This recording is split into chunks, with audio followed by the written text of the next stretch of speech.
ಮಹಾನಗರಗಳಲ್ಲಿ ಒಂದು ಎಲೆಗೇನೆ ₹2. ಅರ್ಧ ಎಕರೆಯಲ್ಲಿ ಬೆಳೆದ್ರೂ ಸಾಕು, ತಿಂಗಳಿಗೆ 40,000 ಆದಾಯ ಬರುತ್ತೆ. ಯಾವುದು ಅಂತ ಬೆಳೆ ಅಂತೀರಾ? ಮತ್ಯಾವುದು ಅಲ್ಲ, ವೀಳ್ಯದೆಲೆ. ಶುಭ ಕಾರ್ಯ, ತಾಂಬೂಲ, ಪಾನ್ಗಳಿಗೆ ವೀಳ್ಯದೆಲೆ ಬೇಕೇ ಬೇಕು. ಭಾರತ ಪ್ರತಿ ವರ್ಷ 4 ಕೋಟಿ ಮೌಲ್ಯದ ವೀಳ್ಯದೆಲೆನ ಎಕ್ಸ್ಪೋರ್ಟ್ ಮಾಡ್ತಿದೆ.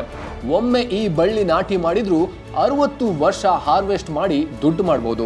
ಈಗಾಗಲೇ ವೀಳ್ಯದೆಲೆ ಬೆಳೆದವರೆಲ್ಲ ಪ್ರತಿ ತಿಂಗಳು 1000ದಿಂದ ಲಕ್ಷ ದುಡಿತಿದ್ದಾರೆ. ನಿಮಗೂ ವೀಳ್ಯದೆಲೆ ಕೃಷಿ ಮಾಡಬೇಕು ಅನಿಸ್ತಿದ್ಯಾ? ಇದ್ರ ಬಗ್ಗೆ ನಿಮ್ಗೆ ಏನೂ ಗೊತ್ತಿಲ್ವಾ? ಆ ಚಿಂತೆ ಬೇಡ, ಫ್ರೀಡಮ್ ಆ್ಯಪ್ ನೋಡಿ. ಸಮಗ್ರ ಕೃಷಿ ಜೊತೆಗೆ ಅರ್ಧ ಎಕರೆಯಲ್ಲಿ ವೀಳ್ಯದೆಲೆ ಕೃಷಿ ಮಾಡಿ ಸಂಬಳದ ರೀತಿಯಲ್ಲಿ ಪ್ರತಿ ತಿಂಗಳು 40,000 ದುಡಿಯುತ್ತಿರುವ ಉಡುಪಿಯ ಉಮೇಶ್ ಕಾಮತ್ ಅವರೇ ನಿಮಗೆ ಈ ಕೃಷಿ ಬಗ್ಗೆ ಹೇಳಿಕೊಡ್ತಾರೆ.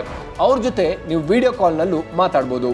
ವೀಳ್ಯದೆಲೆ ಕೃಷಿ ಬಗ್ಗೆ ಮಾತ್ರವೇ ಅಲ್ಲ, 1200 ಲೈಫ್ ಚೇಂಜಿಂಗ್ ಅವಕಾಶಗಳಿಗಾಗಿ 1 ಕೋಟಿಗೂ ಹೆಚ್ಚು ಜನ ಬಳಸ್ತಾ ಇರೋ ಭಾರತದ number 1 livelihood platform freedom app ಅನ್ನ ಡೌನ್ಲೋಡ್ ಮಾಡಿ ಈಗಲೇ